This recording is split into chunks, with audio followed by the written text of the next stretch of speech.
Assalamualaikum warahmatullahi wabarakatuh. Perkenalkan, nama saya Dr. Urai Muhani MM. Saya merupakan salah satu dosen yang mengajar pada Prodi Pengelolaan Usaha Rekreasi, jurusan Administrasi Bisnis Politeknik Negeri Pontianak. Latar belakang pendidikan saya yaitu S1 Pendidikan Akuntansi FKIP Universitas Tanjung Pura, S2 Manajemen Keuangan Magister Manajemen Universitas Tanjung Pura, S3 Manajemen Sumber Daya Manusia Universitas Negeri Jakarta.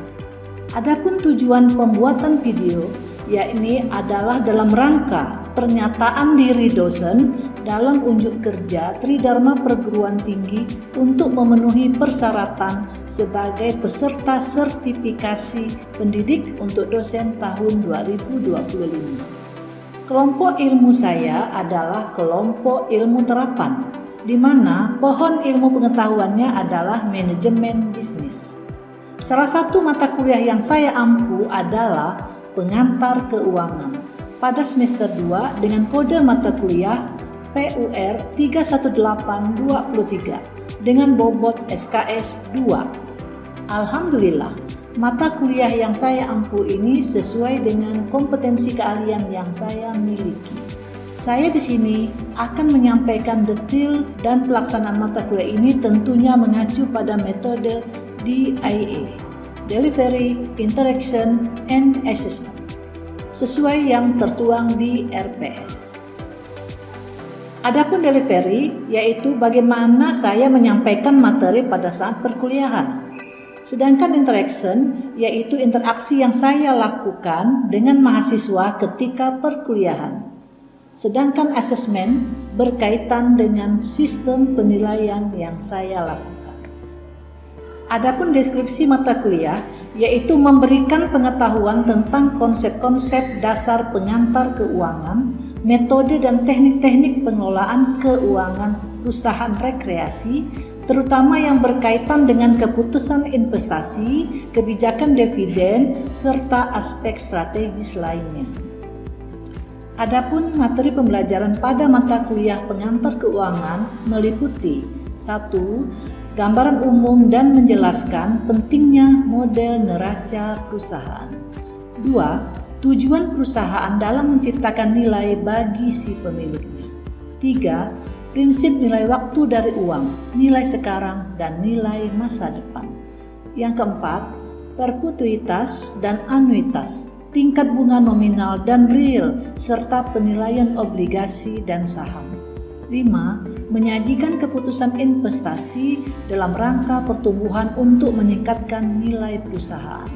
6. Metode penilaian investasi, resiko, pengembalian, biaya modal, teori portofolio.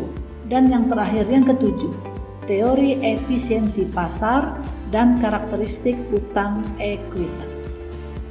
Adapun bentuk pembelajaran perkuliahan pengantar keuangan dilakukan secara luring, yakni tatap muka langsung melalui diskusi interaktif dan studi kasus. Untuk metode pembelajaran yang saya terapkan bersifat aktif, partisipatif, dan berbasis pada pengalaman nyata. Di antaranya adalah ceramah, praktik, diskusi, dan case study.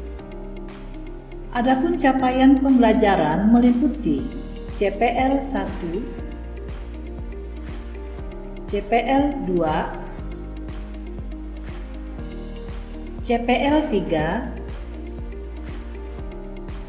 dan CPL 4. Adapun sistem penilaian dalam mata kuliah pengantar keuangan ini mencakup 4 komponen utama, yaitu 1.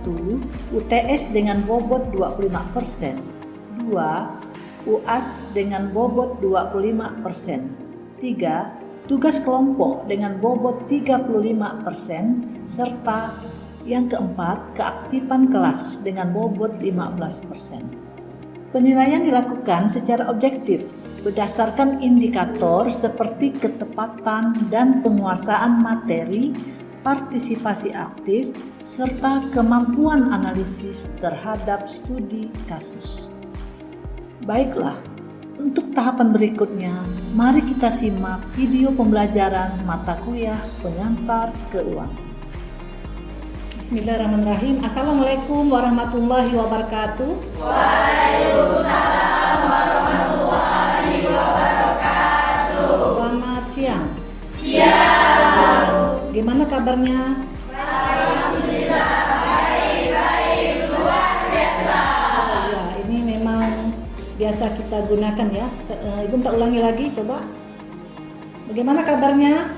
Alhamdulillah, baik-baik, luar biasa. Tepuk tangan untuk kita semua. Baiklah, sebelum kita mulai pembelajaran kita pada siang ini, alangkah baiknya kita berdoa supaya apa yang akan Ibu sampaikan nanti mendapatkan berkah ilmu kepada Ananda semua. Untuk ketua kelas yang biasanya memimpin doa, silakan. Sebelum mulai pelajaran, mari kita berdoa menurut agama dan kepercayaan masing-masing. Berdoa mulai. Doa selesai. Kita absen dulu ya. Amanda, Hadir Bu. Anggita, Hadir Bu. Aulia, Hadir Bu. Elsa, Hadir Bu. Haikal, Ibu, Halimah, Iqbal, Irma, Lutfiana, Hadir Bu. Maya, Hadir Bu. Miftahul, Ibu, Muhammad Aditya, Ibu, Muhammad Iqbal, Mutiara, Nadia, Nopika, Nur Alia, Hadir Bu. Nur Fajri, Pasa, Hadir Bu. Reva Rizky. Oh ya, berarti hari ini hadir semua ya. Terima kasih.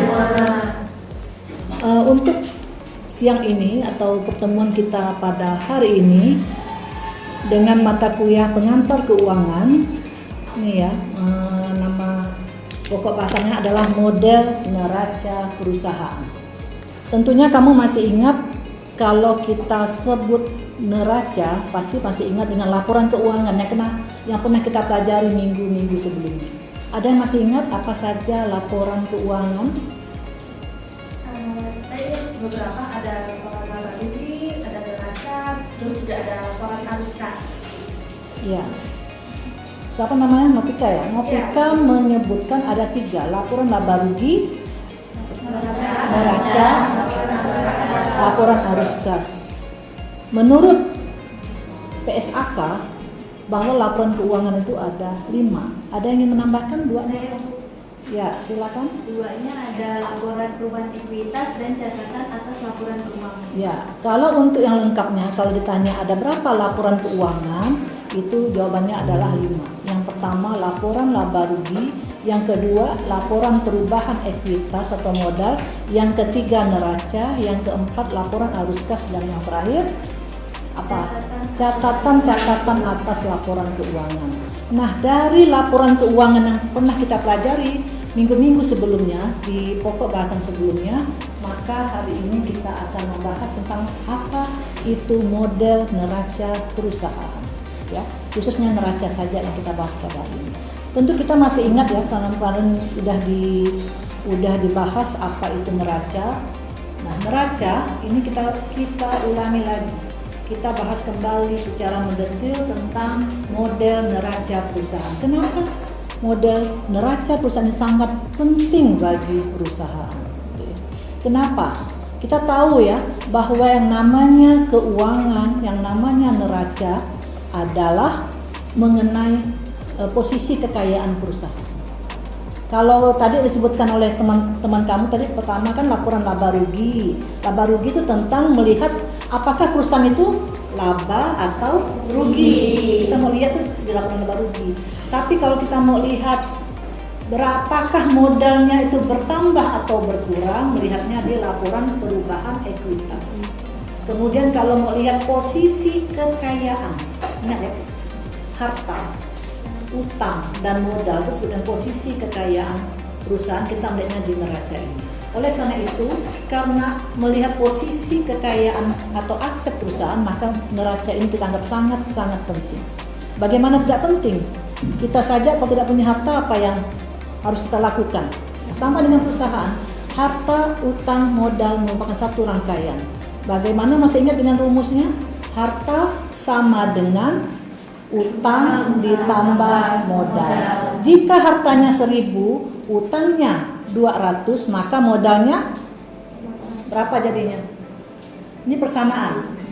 Harta sama dengan utang ditambah modal.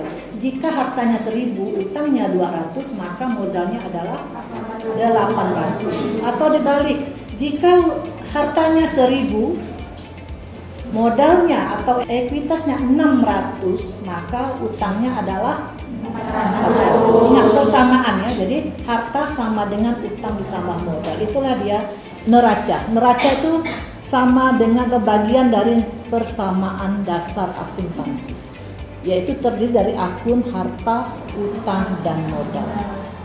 Sekarang kita lihat komponen neraca. Komponen neraca diperhatikan di sini ada 3 bagian. Ada harta, utang, modal. Tadi saya sebutkan rumusnya, harta sama dengan utang ditambah modal. Apa saja harta? Nah, di sini harta adalah aset lancar dan aset tidak lancar. Apa saja harta itu? Ada yang bisa menjawab? Terdiri dari apa saja harta? Kas ya. Apalagi sekarang Ibu tanya, kalau kamu bayangkan perusahaan itu yang gede, yang dimaksud kalau kamu punya harta itu apa saja? Punya uang atau kas. Kemudian yang kamu bawa hari ini di kampus? Ya, asalnya apa saja? Motor, apalagi? Mobil, kalau ada. Apalagi? HP, jam, baju yang kamu pakai, kacamata yang kamu pakai, kerudung, semua itu sampai sepatu itu harta. Kalau kamu buka tas ada bawa buku, bawa pen, bawa dompet, bawa yang lain, uang, dan itu harta.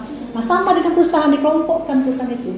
Ada yang namanya harta lancar. Lancar itu maksudnya yang cepat menjadi uang, yang segera menjadi uang dalam waktu setahun. Kalau tidak lancar, lebih dari setahun dapat aset itu. Nah, contohnya yang lancar itu apa? Tadi ada nyebut kas, kemudian surat berharga, saham. Jika kita membeli saham sekian dari PT XX dengan tujuan untuk dijual kembali, itu namanya aset lancar, investasi jangka pendek. Kamu pernah dengar saham-saham yang jual? Kamu jika beli saham, baru dibeli ternyata sahamnya naik, oh saya jual aja nih dapat untung. Nah, itu namanya investasi jangka pendek. Kemudian apalagi? Peralatan. Peralatan itu apa? Barang yang habis digunakan dalam 1 tahun. Apa beda peralatan dengan perlengkapan dengan peralatan? Kalau perlengkapan yang habis digunakan dalam 1 tahun, contohnya alat-alat kantor, alat-alat tulis kantor, itu habis digunakan dalam 1 tahun. Pen pandai habis, kertas pandai habis, spidol pandai habis, namanya harta lancar. Kalau harta tidak lancar, contohnya peralatan. Peralatan itu apa? Barang yang tidak habis, contohnya meja. Apakah meja ini pandai habis? Contoh habis itu misalnya dalam tahun pertama kakinya hilang 1, tahun kedua hilang 1, lama-lama mejanya hilang. Pernah terjadi kayak gitu? Tapi kalau kertas terjadi kan? Kertas kita beli 10 rim, lama-lama tinggal 5, tinggal 4 dan seterusnya. Jadi itulah yang dikategorikan aset lancar dan aset tidak lancar jangka panjang. Ada lagi contohnya, apalagi yang tidak lancar selain peralatan? Apa kira-kira? Apa kira-kira? Tanah, gedung. Itu kan tidak mungkin kita habis dalam 1 tahun. Gedung, pabrik, kalau kita punya toko itu dimaksud dengan aset tidak lancar. Paham ya? Kemudian bagian kedua, utang, kewajiban atau liabilities. Apa itu utang? Kewajiban. Pernah berutang enggak kamu? Utang adalah kewajiban yang harus dibayar. Makanya utang di sini ada 2, utang lancar dan utang tidak lancar. Utang lancar, utang yang harus dibayar dalam waktu 1 tahun. Kalau utang tidak lancar, utang jangka panjang lebih dari setahun. Apa saja contoh utang lancar, pajak, utang pajak, apalagi yang harus kita bayar dalam 1 tahun? Utang asuransi, utang gaji. Sedangkan utang jangka panjang adalah utang yang dibayar lebih dari setahun, jangkanya lama. Apa itu? Misalnya hutang bank, hutang hipotek, hutang obligasi. Hutang hipotek itu adalah hutang dengan jaminan barang tak bergerak. Apa barang tak bergerak? Rumah dan tanah. Kalau obligasi adalah hutang pemerintah, ya kan? Surat utang, obligasi adalah surat utang yang dikeluarkan oleh pemerintah. Jadi kalau kamu nanti membeli obligasi berarti kamu berinvestasi. Kemudian yang berikutnya yang ketiga, modal, ekuitas, yaitu modal adalah klaim pemilik terhadap aset perusahaan. Jika kamu nanti punya perusahaan, apa yang ada aset yang tertuang tadi seperti kas, peralatan, gedung, dan tanah, si pemilik wajib mengklaim. Nah, mengklaim itulah disebut dengan modal, karena dia yang punya kan, pemilik kan. Modal adalah klaim atas aset yang dimiliki oleh perusahaan. Modal apa saja? Ada modal saham, kalau perusahaan berbentuk PT ya. Kemudian modal lainnya mungkin diperoleh dari kreditur dan sebagainya atau investor, tambahan modal. Apa saja fungsi dan manfaat neraca? Pertama, menilai kesehatan keuangan perusahaan. Bahwa neraca ini bisa menilai kesehatan perusahaan. Kenapa pernyataan seperti ini? Dalam neraca tadi ada apa saja? Ingat, harta, utang, dan modal. Posisi kekayaan ada di situ. Jadi dia menentukan apakah perusahaan ini sehat atau tidak. Perusahaan yang sakit apabila banyak utang, apalagi tidak mampu membayar. Terus apalagi kasnya kurang, tidak ada. Makanya bisa dilihat dari neraca. Oh, ini perusahaan yang sakit. Oh, ini perusahaan yang sehat. Makanya bisa dikatakan menilai kesehatan keuangan perusahaan. Kemudian membantu pengambilan keputusan. Siapa yang biasanya mengambil keputusan? Pemimpin perusahaan, manajer perusahaan. Dalam hal dia mau mengambil keputusan, karena tugas seorang pemimpin adalah biasanya mengambil apa saja contoh pengambilan keputusan. Misalnya mau menaikkan gaji karyawan. Karyawan sudah bekerja sekian puluh tahun tapi gajinya tidak ada kenaikan. Dari mana dia punya pemikiran supaya gajinya harus dinaikkan? Lihatnya di neraca. Oh iya, bisa lihat di neraca. Kita punya kekayaan sekian, kita punya laba sekian, laba ditahan kita punya sekian. Nah, itu jadi tidak mungkin kalau dia ngomong tidak ada data. Makanya kalau dalam mengambil keputusan harus ada data. Data konkret adalah di neraca. Kemudian yang berikutnya alat deteksi kesalahan. Tadi masih ingat bahwa apa tadi? Rumus neraca tadi apa? Harta sama dengan utang ditambah modal dan harus seimbang. Dengan adanya rumus persamaan dasar akuntansi tadi, maka jangan sampai kita mencatatnya salah, gitu ya. Jangan sampai terjadi kesalahan. Kemudian yang berikutnya evaluasi kinerja. Evaluasi kinerja ini misalnya untuk bagi pemilik untuk menilai si manajer. Kalau neraca bagus itu apa yang indikatornya? Supaya nanti evaluasi kinerja dia bagus kan lihatnya dari neraca. Neracanya bagus jika apa? Neraca bagus itu maksudnya angkanya gimana? Ya. Keuangannya gimana maksudnya? Satu balance, kedua hartanya. Ya, hartanya selalu meningkat. Itu indikatornya.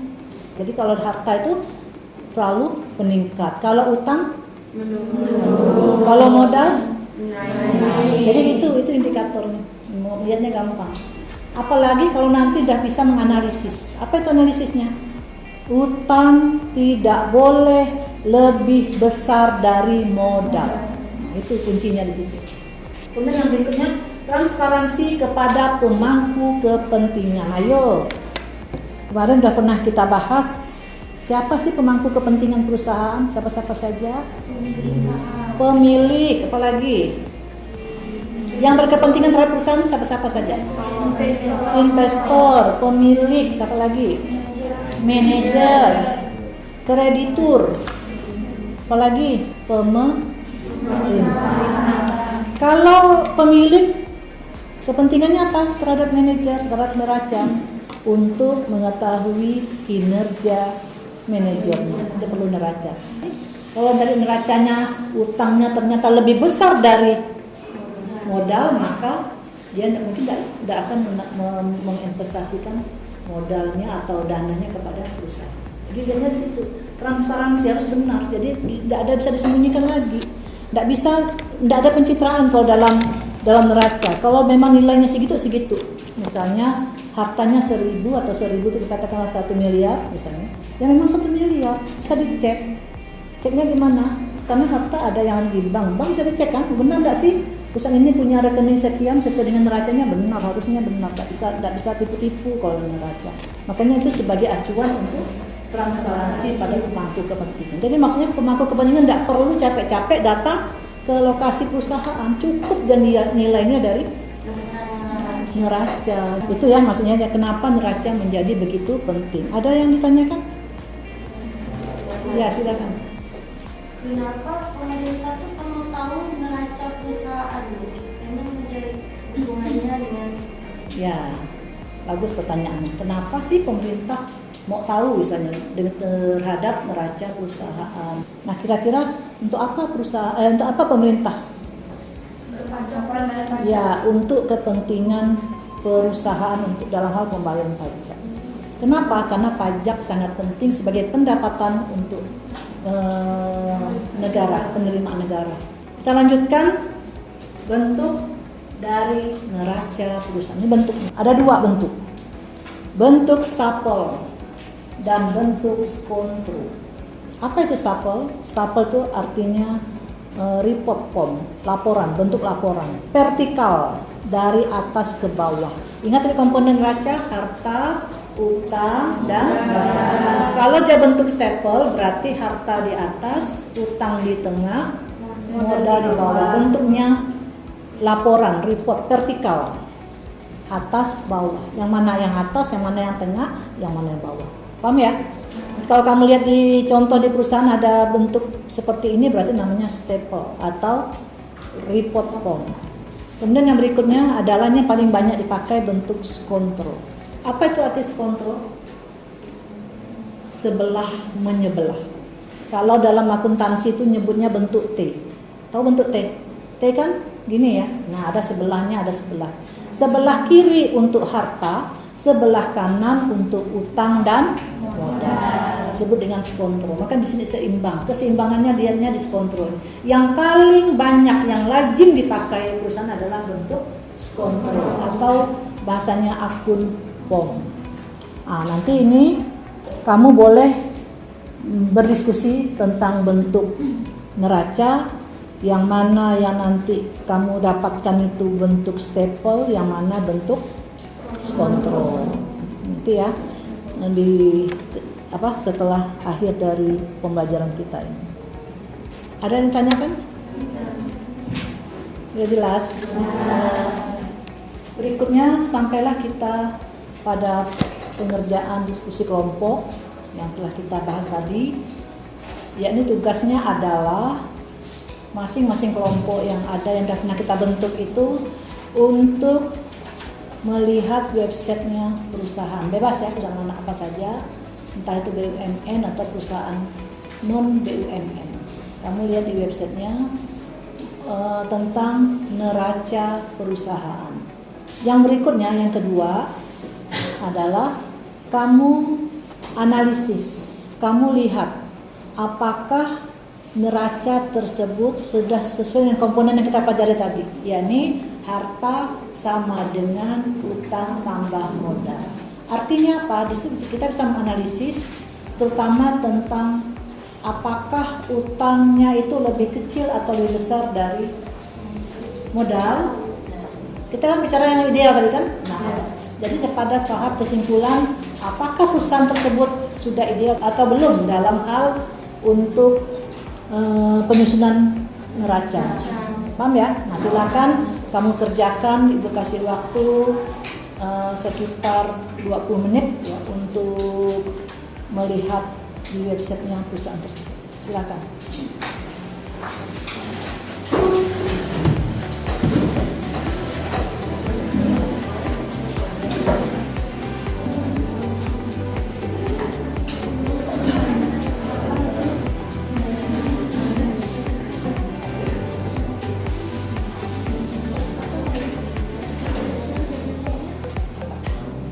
Karena waktunya sudah cukup dari yang kita janjikan tadi 20 menit, silakan dikumpulkan. Kelompok 2, silakan sudah kelompok 1.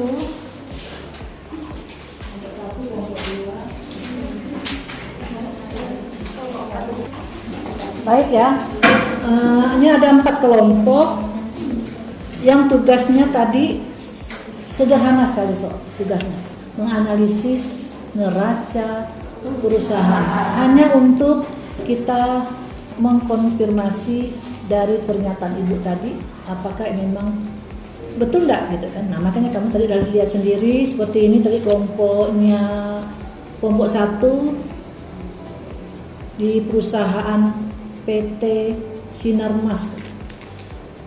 Dia bilang bahwa neracanya memang sudah balance. Ini ambil acak aja ya ini ya. Udah balance neracanya dan utangnya juga lebih kecil dari modal. Berarti kesimpulannya perusahaan ini memang ideal, sudah melaksanakan laporan keuangan. Dan lebih jauh lagi seperti yang kita bahas tadi di depan, kalau udah ideal bisa nanti ke depannya perusahaan tersebut berarti sehat keuangannya. Nah, itu arahnya seperti itu. Ini baru satu yang Ibu lihat tadi dan Ibu jalan-jalan ke dalam dulu juga tadi ya. Nanti untuk yang lainnya kan kita Ibu cek lagi kelompok yang 2, 3 dan 4 ya. Tapi sepertinya tadi ini mereka sudah juga dari perusahaan-perusahaan yang ternama ya. Terima kasih ya. Selesai. Sampailah kita ke penutup ya. Untuk penutup pada hari ini setelah kita melaksanakan tugas kelompok, kita tutup dengan penjelasan bahwa urgensi dari neraca perusahaan tentunya maksimalkan nilai perusahaan. Tahu arti memaksimalkan nilai perusahaan? Memaksimal itu makin membesarkan nilai perusahaan. Artinya perusahaan yang makin tinggi nilainya itu berarti perusahaan yang baik kinerjanya. Neraca itu berfungsi seperti itu.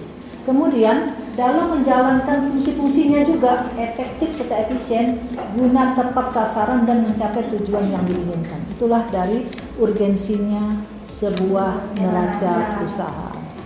Untuk minggu depan kita ketemu lagi di pokok pembahasan yang berikutnya, yaitu tentang tujuan dan nilai dari perusahaan tersebut. Ya. Tadi ini bicara neraca, minggu depannya kita tentang tujuan dan nilai, arti dari sebuah perusahaan. Itu pokok bahasan untuk minggu depan. Silakan nanti kamu bisa mungkin baca-baca dulu di buku-buku referensi atau buku ajar yang sudah Ibu bagikan kepada kamu, supaya nanti minggu depan kita interaktifnya bisa lebih mendalam lagi. Terima kasih untuk pertemuan hari ini. Selamat siang. Assalamualaikum warahmatullahi wabarakatuh. Waalaikumsalam warahmatullahi wabarakatuh. Sekian video rekaman pembelajaran dalam mata kuliah pengantar keuangan. Terima kasih atas perhatiannya. Wabillahi taufiq wal hidayah. Wassalamualaikum warahmatullahi wabarakatuh.